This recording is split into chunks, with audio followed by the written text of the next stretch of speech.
Welcome back जी। Current ratio पे थे हम, इलस्ट्रेशन 2 पे आ रहे हैं। इलस्ट्रेशन 2 पे पहुंचने से पहले एक बैलेंस शीट जो है वो आप सीख लीजिए, जो पूरे चैप्टर में आपके काम आएगी। ये बैलेंस शीट का फॉर्मेट जो है वो आप 11th स्टैंडर्ड से बनाते आ रहे हैं। पार्टनरशिप में भी आपने बनाया था, लेकिन कंपनी फॉर्म ऑफ ऑर्गेनाइजेशन में हमारा ये फॉर्मेट जो है जो ऐसे चलता है, दैट इज वर्टिकली। जो है आपका जो बैलेंस शीट का जो फॉर्मेट है वो हमारे पास इस फॉर्मेट में हम बैलेंस शीट बनाते थे। अब जो कंपनी फॉर्म ऑफ ऑर्गेनाइजेशन है उसमें ये आपकी लाइबिलिटी साइड जो है, इसका नाम आ जाता है इक्विटी एंड लाइबिलिटी, और एसेट्स उसके नीचे आ जाते हैं। याद तो आपको करना ही पड़ता है, लेकिन वो आपके लिए इतना आपको अपीलिंग नहीं लगता। लेकिन ये जो है वो तो मैं कह सकता हूँ आपके खून में ही रचा हुआ है, जो कॉमर्स के स्टूडेंट्स हैं, अकाउंट्स वाले। बैलेंस शीट, अब इस बैलेंस शीट में ये आ गई आपकी एसेट साइड और ये आ गई आपकी लायबिलिटी साइड। अब इस एसेट और लायबिलिटी साइड में हमारे पास जो एसेट्स हैं उनके अंदर हमारे को जो एसेट साइड है वो सिर्फ दो पार्ट्स में डिवाइड होती है, non current assets and current assets. और हमारी लायबिलिटी साइड जो है वो डिवाइड होती है तीन पार्ट्स में, share holder fund, non current liability and current liability. जो नॉन करंट लायबिलिटी है इसे लॉन्ग टर्म डेट भी बोल देते हैं, जो करंट लायबिलिटी है इसे शॉर्ट टर्म डेट भी बोल देते हैं। और अगर इन दोनों को इकट्ठा कर दिया जाए तो उसे TD stands for total date भी बोला जाता है। तो ये हमारी बैलेंस शीट है, और बैलेंस शीट का एक खास फिनोमेना है कि उसकी एसेट साइड का टोटल हमेशा इक्वल होगा उसकी लायबिलिटी साइड के। तो ये हमारी जो है बैलेंस शीट है। अगर हम इस फॉर्मेट को रफ वर्क में बना के चलते हैं तो अगर हमारे क्वेश्चन में कोई भी मिसिंग चीज होती है जो हमारे रेशो के फॉर्मूले के लिए चाहिए, वो हम बड़े आराम से इस बैलेंस शीट के फॉर्मेट को मैनिपुलेट करके जो है वो कैलकुलेट कर सकते हैं। जैसे कि आपकी इलस्ट्रेशन 2 आती है, ध्यान दीजिए हमारे को टोटल एसेट्स दे रखे हैं 750। तो अगर आप टोटल एसेट्स यहां पर 750 डाल देते हैं, उसके बाद फिक्स्ड एसेट्स दे रखा है जी आपको, वो दे रखे हैं फिक्स्ड एसेट्स आपको 4 लाख के। उसके बाद शेयर होल्डर फंड दे रखा है 5 लाख का, वो डाल दिया। उसके बाद नॉन करंट लाइबिलिटीज दे रखी हैं आपको 2 लाख की, वो डाल दी हमने। उसके बाद हमें दे रखा है नॉन करंट इन्वेस्टमेंट्स, जो कि नॉन करंट एसेट्स का पार्ट होते हैं, जो कि है 2,50,000। 4 + 250 आ गया 6,50,000। करंट एसेट्स हमारे को मालूम नहीं, करंट लाइबिलिटीज मालूम नहीं है, रेशो कैलकुलेट करनी है। करंट रेशो फॉर्मूला होता है current assets upon current liabilities. तो यही दो चीजें हमारी जो हैं वो मिसिंग हैं। अब इस क्वेश्चन को हम कैसे सॉल्व करेंगे, ध्यान दीजिए हमारे पास टोटल एसेट्स हैं, मैं शॉर्ट फॉर्म्स यूज कर रहा हूं। Total assets is equal to non current assets plus current assets. अब टोटल एसेट 750 है, नॉन करंट एसेट 650 है। 750 में से 650 माइनस हो गया, आपके पास 1 लाख आ गए करंट एसेट्स। अब इतना तो मालूम ही होगा जी, total assets is always equal to total liabilities. Total assets आपके पास 750 है, तो टोटल लाइबिलिटीज भी जो है वो कितनी आ गई हमारे पास 750। अब आपके पास टोटल लाइबिलिटीज आ गई जी 750। टोटल लाइबिलिटीज जो हैं वो है shareholder fund plus non current liability plus current liability. तो टोटल लाइबिलिटीज में से आप शेयर होल्डर फंड और नॉन करंट लाइबिलिटी को माइनस कर दीजिए, आपके पास आ जाएगी current liability. So now we have got current assets as well as current liability. वहां से हम कैलकुलेट कर लेंगे करंट रेशियो। चलिए इलस्ट्रेशन 3 पे चलते हैं जी। करंट एसेट्स गिवन है, इन्वेंट्रीज गिवन है, वर्किंग कैपिटल गिवन है। अब एक फॉर्मूला और बड़ा एक्सटेंसिवली यूज होगा आपकी इन रेशियोज में, जिसका नाम है वर्किंग कैपिटल। वर्किंग कैपिटल का फॉर्मूला होता है current assets minus current liabilities. मैं आपको यहाँ पर सिर्फ शॉर्ट फॉर्म्स यूज करता हुआ दिखूंगा, बिकॉज 12th स्टैंडर्ड आपकी है, मेरी नहीं है। मेरी तो काफी साल पहले हो चुकी थी। आपने 12th स्टैंडर्ड का पेपर देना है, बोर्ड के एग्जाम में आपको फुल फॉर्म्स लिखनी है, मैं यहाँ पर शॉर्ट फॉर्म्स लिख रहा हूँ।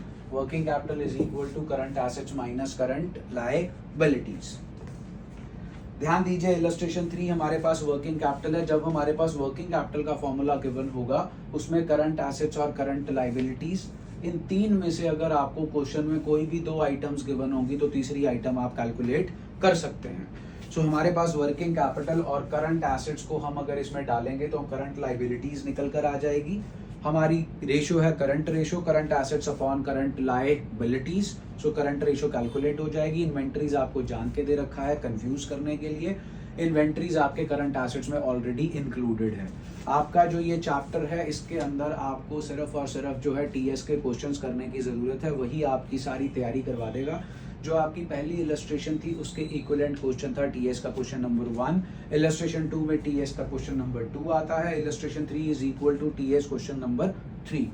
इलस्ट्रेशन 4 पे चलते हैं। करंट एसेट्स आ गए जी हमारे पास, इन्वेंट्रीज आ गई, वर्किंग कैपिटल आ गया और करंट रेशियो जो है वो अपने को कैलकुलेट करनी है। इसको जो है वो आप स्टार लगा लीजिए, क्योंकि यहाँ पर आपके जो करंट एसेट्स हैं वो दो तरीके से यूटिलाइज किए जाएंगे।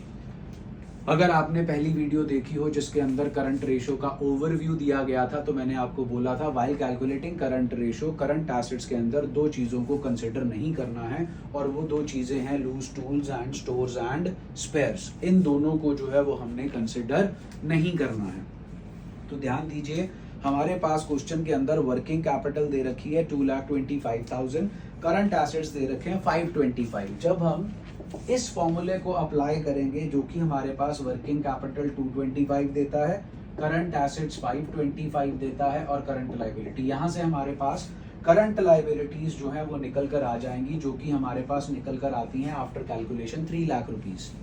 तो यहाँ पर हमने अपने करंट एसेट्स को कंसिडर किया है 5,25,000। ध्यान दीजिए, अब हमें कैलकुलेट करना है करंट रेशो, उसके लिए करंट लाइबिलिटीज हम कैलकुलेट कर चुके हैं। अब हमने करंट एसेट्स लेने हैं फॉर करंट रेशो।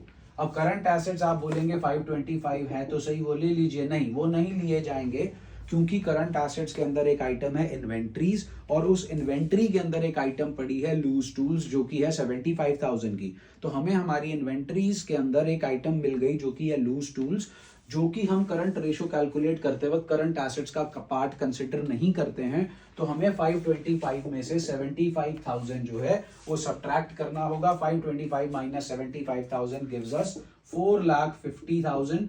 4,50,000 आपके करंट एसेट्स आए for the purpose of calculation of current ratio. इसी वजह से आपकी इस रेशो के अंदर जो है करंट एसेट्स को दो तरीके से यूटिलाइज किया गया है, यूज किया गया है। एक from the purpose of calculation of working capital, वहां पूरे करंट एसेट्स लिए जाएंगे, लेकिन जब आप करंट रेशो निकालने जाएंगे तो आपके जो करंट एसेट्स हैं वो सिर्फ कंसिडर होंगे 4,50,000। उसके बाद ये इलस्ट्रेशन 5 आती है, जहां पर हमारे पास वर्किंग कैपिटल है 9 लाख की, टोटल एसेट्स हैं 45 लाख के, नॉन करंट एसेट्स हैं 33 लाख के। ध्यान दीजिए, टोटल एसेट्स हमारे पास हैं 45 लाख के, नॉन करंट है 33 lakh, 45 minus 33 gives us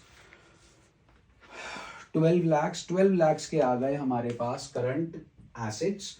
12 lakh के हमारे पास करंट एसेट्स हैं, वर्किंग कैपिटल 9 लाख की है। इस फॉर्मूले को अप्लाई करके हम करंट लाइबिलिटी निकाल लेंगे। करंट एसेट आ गए, करंट लाइबिलिटी आ गए, वहां से करंट रेशो आ जाएगी। इलस्ट्रेशन 6 जो है वो आपका टीएस का क्वेश्चन नंबर 4 के इक्विवेलेंट है। इलस्ट्रेशन 6 के अंदर हमारे पास वर्किंग कैपिटल 18 लाख है, ट्रेड पेबल दे रखा है 60,000 का, करंट लाइबिलिटी दे रखी है 6 लाख की। ट्रेड पेबल का कुछ नहीं करना, बिकॉज जब हमें करंट लाइबिलिटी दे दी तो उस करंट लाइबिलिटी के अंदर ट्रेड पेबल ऑलरेडी इंक्लूडेड है। वर्किंग कैपिटल का फॉर्मूला, वर्किंग कैपिटल और करंट लाइबिलिटी हमें करंट एसेट्स दे देंगे। करंट एसेट्स आ गए, करंट लाइबिलिटी ऑलरेडी हमारे पास है, करंट रेशो निकल जाएगी।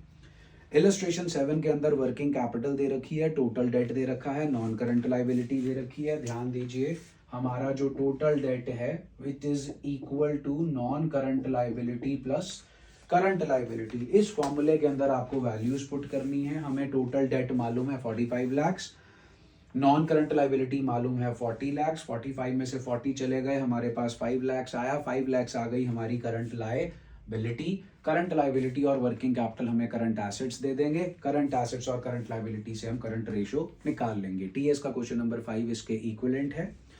इलस्ट्रेशन 8 ध्यान दीजिए, वर्किंग कैपिटल गिवन है, हमें करंट रेशो गिवन है। अभी तक हमने जितने क्वेश्चंस किए उनमें हम कैलकुलेट कर रहे थे करंट रेशो, लेकिन अब हमें वो करंट रेशो क्वेश्चन में खुद ही निकाल के दे दी गई है। Current ratio is equal to current assets upon current liability होता है। जब आपको करंट रेशो के दोनों कंपोनेंट्स दैट इज न्यूमरेटर और डिनोमिनेटर में से कोई भी गिवन ना हो तो आप एक को x ले लीजिए। नॉर्मली हम करंट लाइबिलिटीज को x लेते हैं। करंट एसेट्स हमारे पास है नहीं, करंट रेशो है 2.5, तो करंट एसेट्स जो है वो हमारे पास आ गए 2.5x। अब हमारे पास क्वेश्चन में वर्किंग कैपिटल है। वर्किंग कैपिटल का formula current assets minus current liabilities. Working capital हमारे पास क्वेश्चन में 60,000 है। करंट एसेट्स हमारे पास 2.5x हैं। करंट लायबिलिटीज हमारे पास जो है वो x हैं। 2.5x minus x is 1.5x। x हमारे पास 60,000 अपॉन 1.5 दैट इज 40,000 आ गया। ये जो 40,000 है ये हमारे पास वैल्यू x की आ गई। x करंट लाइबिलिटी लिया था, करंट एसेट 2.5x है, 2.5 इंटू 40,000 गिव्स अस 1 लाख। सो इस तरीके से हमारे पास करंट एसेट्स भी आ गए और करंट लाइबिलिटीज भी आ गई। टीएस का क्वेश्चन नंबर 6 जो है वो इलस्ट्रेशन 8 के इक्वल है। फिर चलते हैं इलस्ट्रेशन 9 पर। इलस्ट्रेशन 9 के अंदर हमारे पास वर्किंग कैपिटल गिवन है, ट्रेड पेबल गिवन है, अदर करंट लाइबिलिटी गिवन है। ट्रेड पेबल और अदर करंट लाइबिलिटीज को ऐड अप कर दीजिए, आपके पास करंट लाइबिलिटीज आ जाएंगी। करंट लाइबिलिटीज और वर्किंग कैपिटल आपको करंट एसेट्स दे देंगे। Now you have your current assets as well as current liabilities. यहाँ से आपके पास करंट रेशो आ जाएगी। टीएस का क्वेश्चन नंबर 7 है, इक्विवेलेंट टू इलस्ट्रेशन 9। उसके बाद इलस्ट्रेशन 10, ध्यान दीजिए वर्किंग कैपिटल गिवन है 1,50,000 की, लॉन्ग टर्म डेट गिवन है 250 का और आपकी टोटल लाइबिलिटीज गिवन है। एक इंपॉर्टेंट पॉइंट है bracket, total liabilities other than share holders funds. तो शेयर होल्डर फंड को छोड़ दीजिए, उसके अलावा आपकी टोटल लाइबिलिटीज में जो पॉइंट आता है वो है non current liability and current liability. तो बेसिकली आपकी जो टोटल लाइबिलिटीज 325,000 है, it is made up of long term debt and short term debt. So total liabilities is equal to long term debt plus current liabilities. यहाँ से आपके पास जो है वो करंट लाइबिलिटीज आ जाएंगी जो कि आती हैं 75,000 की माइनस करके। अब आपके पास करंट लाइबिलिटीज आ गई, वर्किंग कैपिटल आपके पास ऑलरेडी गिवन है, करंट लाइबिलिटीज और वर्किंग कैपिटल से करंट एसेट्स आ जाएगा। Now you have current assets and current liabilities, यहाँ से आपके पास करंट रेशो आ जाएगी। उसके बाद जी ये क्वेश्चन आपका टीएस का 8 और 9 जो है they are equivalent to illustration 10। उसके बाद इलस्ट्रेशन 11 जो है ये वाली जो इलस्ट्रेशन 11, 12, 13, 14 है, ये डिफरेंट टाइप की इलस्ट्रेशंस है। इनको जो है वो नेक्स्ट वीडियो के अंदर जो है वो हम करते हैं। सो वीडियोस को लाइक कीजिए, शेयर कीजिए, चैनल को सब्सक्राइब कीजिए। जो नॉन स्टूडेंट्स हैं, जो नहीं पढ़ते हैं मेरे से ऑफलाइन, वो ऐप डाउनलोड कर सकते हैं। Tag Tarun accountancy classes android users, iOS users जो हैं वो माई इंस्टीट्यूट ऐप डाउनलोड कर सकते हैं। ऑर्गेनाइजेशन कोड है T for tap, A for apple, C for cat and D for dog, that is TAG D. Stay healthy and safe, all the best.